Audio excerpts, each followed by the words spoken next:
La cantidad de movimiento de un objeto es igual a su masa por su velocidad. Cuando no actúa ninguna fuerza exterior sobre un sistema, la cantidad de movimiento total es constante. Este principio se llama principio de la conservación de la cantidad de movimiento. La conservación del momento. Uno de los efectos del proceso a Galileo fue expulsar la revolución científica de Italia, que fue a parar en definitiva a la persona de Isaac Newton en Inglaterra. Pero en su camino hacia el norte se paró en Francia un cierto tiempo para visitar a René Descartes. No he dicho mucho sobre él hasta ahora, porque no quería poner el carro delante del caballo. Descartes sabía mucho de líneas rectas. Eso quizá no les parezca gran cosa. Pero ello condujo al invento de las coordenadas cartesianas, llamadas así en su honor, aunque no las inventó él. Y al principio de la inercia, que Galileo no consiguió solucionar completamente. Descartes, además de gran científico, era optimista. Pensaba que llegaríamos a entender todo lo que necesitábamos saber en solo unos años si seguíamos unos cuantos principios racionales que, por supuesto, él estaba preparando para nosotros. Una cosa que hemos de reconocer en Descartes es la idea del universo mecánico. Es decir, un universo que cumpliese inexorablemente su destino siguiendo ciertas leyes mecánicas precisas, que funcionase igual que un reloj o como uno de esos exquisitos juguetes mecánicos que por aquel entonces solían fabricar. Pero la analogía fallaba en un aspecto muy importante. Al reloj había que darle cuerda de vez en cuando, y Descartes no quería una intervención semejante por parte del creador de su universo. Así que necesitaba algún principio que mantuviera al universo funcionando para siempre. Y dio con la idea de que la cantidad total de movimiento en el universo era una cantidad fija. Si un cuerpo reducía su velocidad y se paraba, otro se aceleraría y comenzaría a moverse. Esa idea se convirtió de hecho en la ley de la conservación de la cantidad de movimiento. Y ese va a ser nuestro tema para hoy.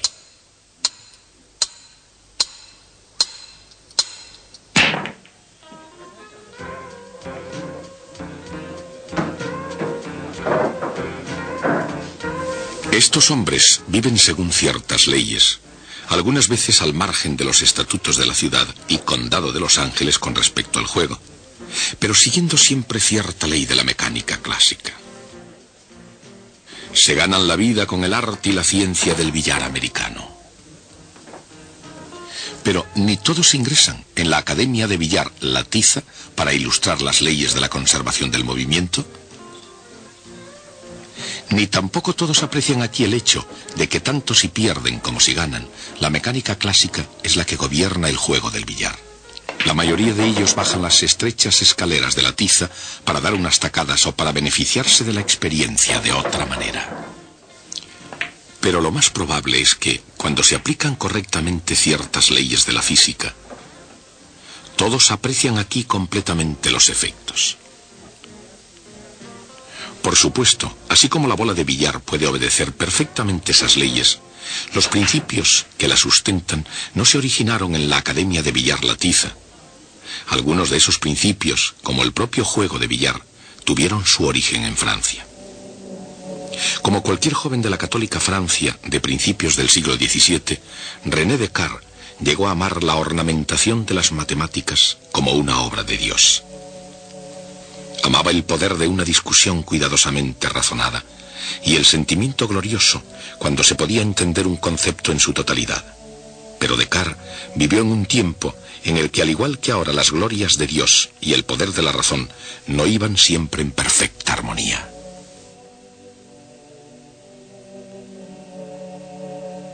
En 1600, cuando Descartes, con solo 4 años, acababa de empezar a acomodarse a la Europa que le rodeaba, un monje erudito llamado Giordano Bruno fue quemado en la hoguera, entre otras razones, por sus creencias en el sistema copernicano del universo. Descartes, de hecho, era como Galileo un copernicano, pero de modo distinto a Galileo, que fue juzgado en Roma por expresar sus ideas ante todo el mundo. Descartes ocultó la publicación de opiniones semejantes cuando contradecían la opinión de la Iglesia. Descartes es recordado por algunos eruditos como un cobarde hipócrita y por otros como un sincero, devoto y leal católico. Y en cuanto al mismo Descartes, probablemente recordaría lo que le había sucedido a Giordano Bruno. De todas formas, Descartes fue el primero en enunciar este principio. La cantidad total de movimiento en el universo es constante.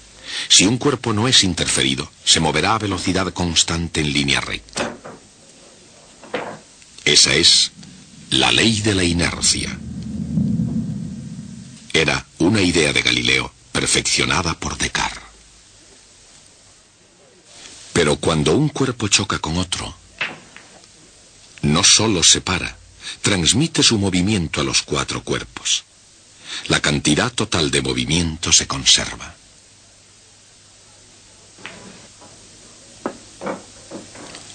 Aunque Descartes fuera el primero, la esencia de su cantidad de movimiento, de hecho, fue expresada mejor por Isaac Newton. Siendo tan polémico como era, se duda que Newton retara a algún colega a jugar al billar.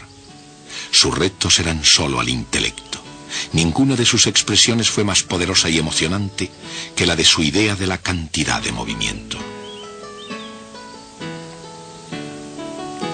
En su obra clásica Principia, escribió: el cambio en el movimiento es proporcional a la fuerza aplicada. Y se produce en la dirección de la línea recta en la que se ha aplicado la fuerza. Newton utilizó la palabra movimiento para significar la cantidad de movimiento, o en términos modernos, la velocidad de un cuerpo multiplicada por su masa.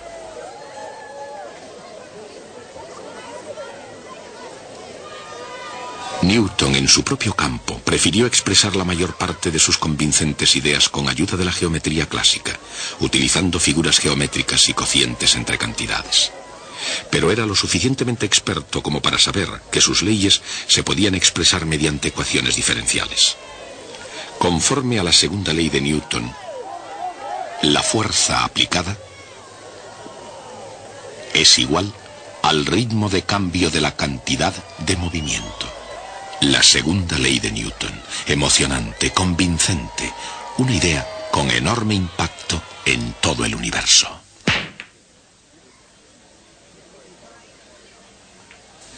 Las interacciones alrededor de esta mesa son temas complejos de ciencia social. Sin embargo, las interacciones sobre esta mesa son de naturaleza puramente física y relativamente fáciles de explicar. Una vez más, según Newton, la cantidad de movimiento de una simple partícula de masa definida es igual a m por v. Y la variación de la cantidad de movimiento se puede expresar mediante una ecuación diferencial. La fuerza es el ritmo de cambio de la cantidad de movimiento. Por supuesto, si no actúa ninguna fuerza, su derivada es igual a cero. Por lo tanto, el vector p es constante, lo cual significa que el movimiento del objeto es constante.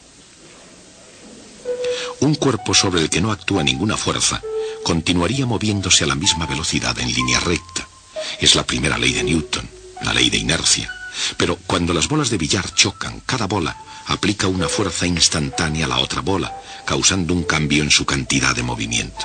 Aquí entra en acción la tercera ley de Newton. Las fuerzas que las bolas se aplican entre sí son iguales y opuestas. El cambio en la cantidad de movimiento de una bola es, por tanto, igual y opuesto al cambio en la cantidad de movimiento de la otra bola.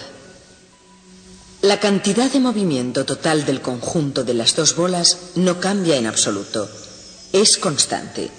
En realidad, esta nueva ley no solamente se aplica cuando chocan dos bolas, sino cuando lo hacen un número cualquiera de ellas. Y no solamente a las bolas de billar, igualmente es aplicable a todos los átomos que las componen. E incluso a las partes internas de cada átomo, electrones, neutrones y protones, hasta el último componente de la propia materia, siempre se conserva la cantidad de movimiento. Pero hay una forma más fácil de ganar en este juego que seguir la pista a los innumerables electrones, protones y neutrones de cada bola de billar.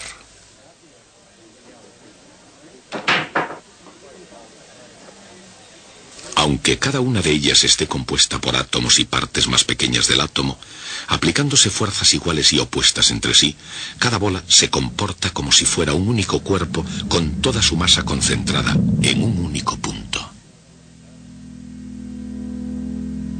Ese punto se llama centro de masa, y en esta situación es una de las ideas más explosivas de la física. El centro de masa es el punto en el que hay que fijar la atención cuando se calcula la velocidad y la aceleración de un cuerpo compuesto. Cuando ninguna fuerza externa neta actúa sobre un sistema compuesto, independientemente de lo que suceda en sus componentes, el centro de masa del mismo continúa moviéndose con velocidad constante en línea recta. Al deducir su segunda ley, Newton pudo haber imaginado un conjunto de cuerpos compuestos no necesariamente en contacto uno con otros, dos cuerpos de masa casi igual, o quizá mejor todavía, dos cuerpos como la Tierra y la Luna. Newton sabía que actuaban fuerzas ocultas, por ejemplo, la fuerza de la gravedad. Recíprocamente, él pudo imaginar que sobre este sistema no actuaban fuerzas externas. Entonces el sistema no tendría aceleración. Su centro de masa se mueve con velocidad constante. Si el planeta arrastra a su luna, entonces la luna arrastra al planeta con una fuerza igual, pero de sentido contrario. El vector suma de las dos fuerzas y la derivada de la cantidad de movimiento de los cuerpos son ambos iguales a cero. Si la derivada de algo es igual a cero, ese algo es una constante, y esa constante, la suma de las cantidades de movimiento de todos los cuerpos, es una cantidad que se conserva. Es siempre la misma.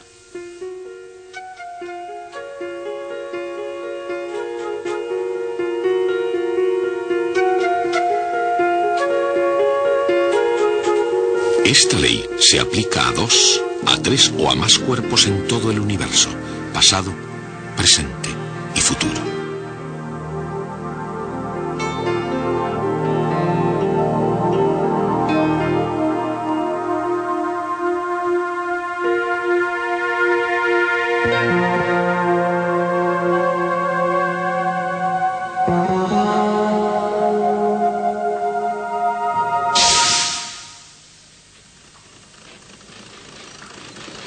La pequeña nave espacial newtoniana es una nave de defensa en la nueva flota del universo mecánico. ¡Qué regordete! La nave newtoniana tal vez no sea la imagen de un sistema defensivo en la guerra de las galaxias, pero si se trata de mantener las leyes físicas del universo, ¿quién puede decir que no está preparada para esa tarea? Haciendo uso de la fuerza siempre que sea necesario, y desgraciadamente siempre lo es. Newtonia dispara un astroproyectil en defensa de las leyes del universo mecánico. Incluida también, por supuesto, la ley de la conservación de la cantidad de movimiento. Newtonia retrocede. Esta acción y reacción no deben interpretarse como timidez ante el fuego. Al disparar, cuando el astroproyectil sale despedido, Newtonia retrocede porque la cantidad de movimiento total de cualquier sistema permanece constante. Veámoslo ahora de esa forma. Cuando el proyectil es disparado, va zumbando en una dirección mientras la Newtonia va zumbando en la otra, pero sin importar cuál sea la dirección, ni lo intrincado de sus sistemas, ni sus componentes específicos, continúa en juego la conservación de la cantidad de movimiento.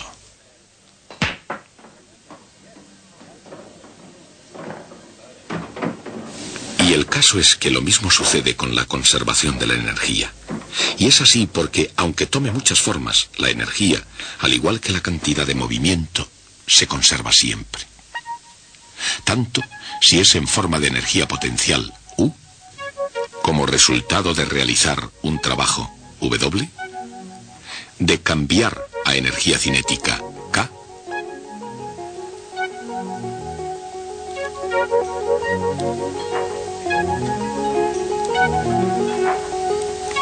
disipada en alguna otra forma, calor o Q.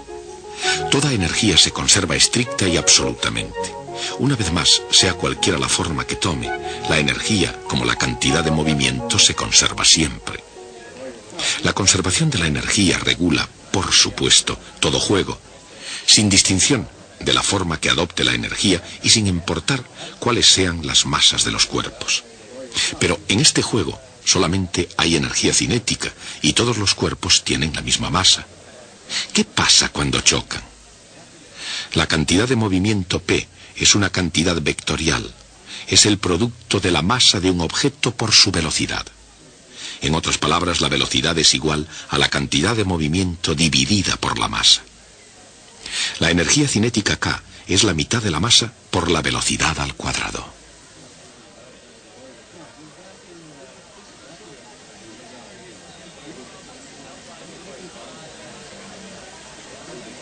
Por lo tanto, la energía cinética es P al cuadrado dividido por 2m. Todo esto revela uno de los grandes secretos, no solo de la naturaleza, sino de cómo ganar jugando al billar. Cuando una bola con cantidad de movimiento P sub 0 golpea a otra que está en reposo, solo hay dos resultados posibles.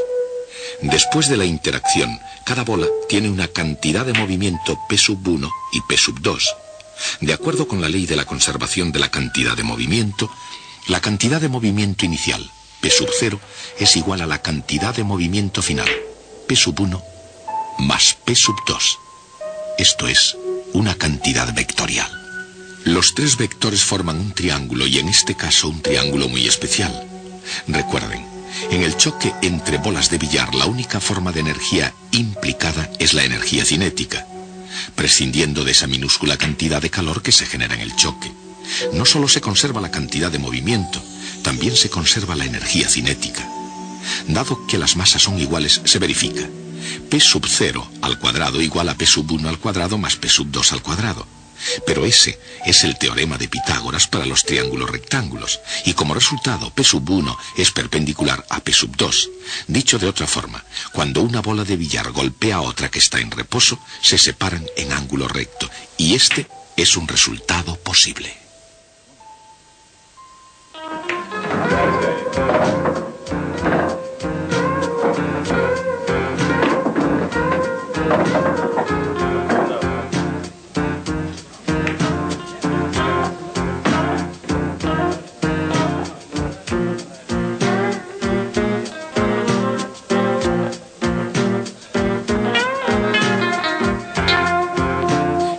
¿Es esa la única posibilidad? No.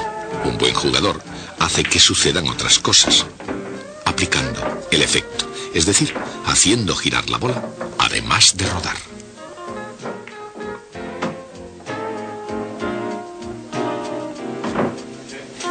Pero incluso sin golpear con efecto, hay todavía una posibilidad más, una forma más de dar con el taco que evita que las bolas salgan en ángulo recto.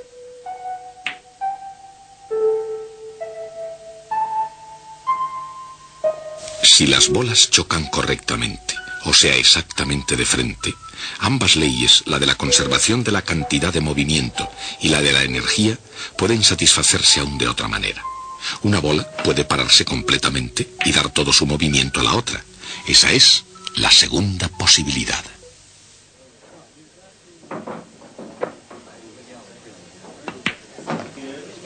Esto fue exactamente lo que René Descartes quiso decir.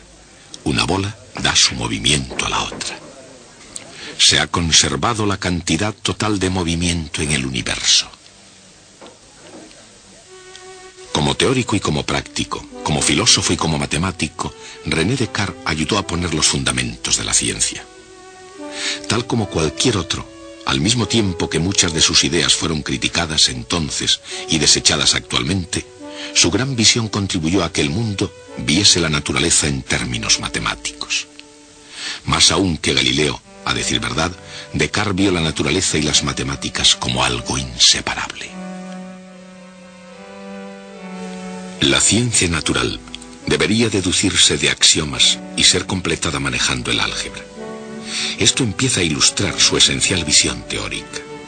El tronco del árbol simboliza la física enraizada clásicamente en la metafísica, echando ramas como la medicina, la moral o ética y la mecánica. Descartes escribió: toda la filosofía es como un árbol cuyas raíces constituyen la metafísica, el tronco la física y las ramas son todas las demás ciencias, constituyendo tres grupos principales. En un marco así, Descartes comparó las ciencias a un árbol.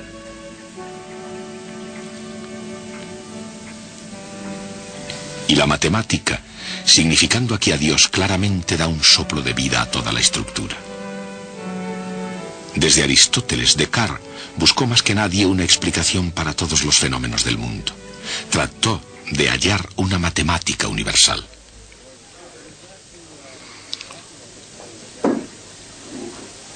Y en su búsqueda de lo ideal, encontró algo más práctico: la geometría analítica.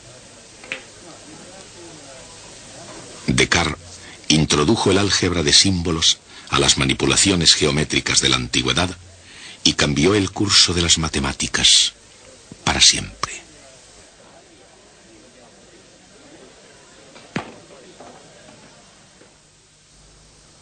Hoy hemos visto nuestro primer ejemplo de una clase de proceso que es extremadamente importante en física. Dos partículas se juntan, interactúan de alguna manera y se vuelven a separar. A esto se ha llamado ingeniosamente un choque. En el mundo real también suele haber choques. Si no lo sabían, les sugiero que consulten con su agencia de seguros cuanto antes. Pero la pregunta es, ¿por qué son tan importantes para los físicos? Y la respuesta es que los choques son el único medio que tenemos para llegar a saber algo del mundo subatómico. Si yo quiero llegar a saber algo sobre el núcleo del átomo, el único medio que tengo para hacerlo es tomar dos de ellos, hacer que choquen y a ver qué pasa. Y eso es lo que están haciendo estos científicos en el laboratorio de radiaciones Kellogg de Caltech, el Instituto de Tecnología de California. En una aceleración de partículas ellos pueden crear choques entre partículas subatómicas, un proceso que investiga los más profundos secretos de la naturaleza de la materia. Pero no obstante, igual que todos los demás procesos de la naturaleza, conserva la cantidad de movimiento y la energía. El acelerador Caltech, como muchos otros en el mundo, hace chocar núcleos a altas velocidades para hacerlos influir mutuamente. Primero se crean iones negativos y se introducen en el acelerador. Ahí fuerzas eléctricas muy potentes, alcanzando literalmente millones de voltios, los aceleran hacia su objetivo.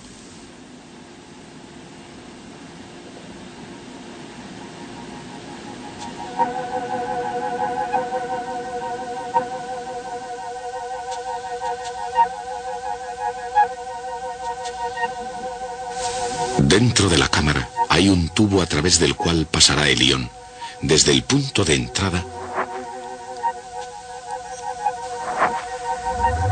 hasta el terminal de alto voltaje y más allá. Un ion negativo, un ion carbono en este experimento, comienza su viaje a lo largo del tubo.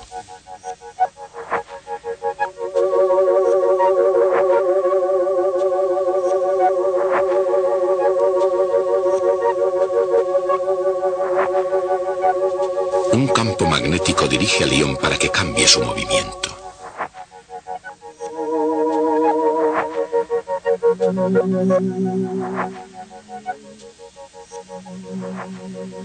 Mientras otro campo lo mantiene en el centro del tubo.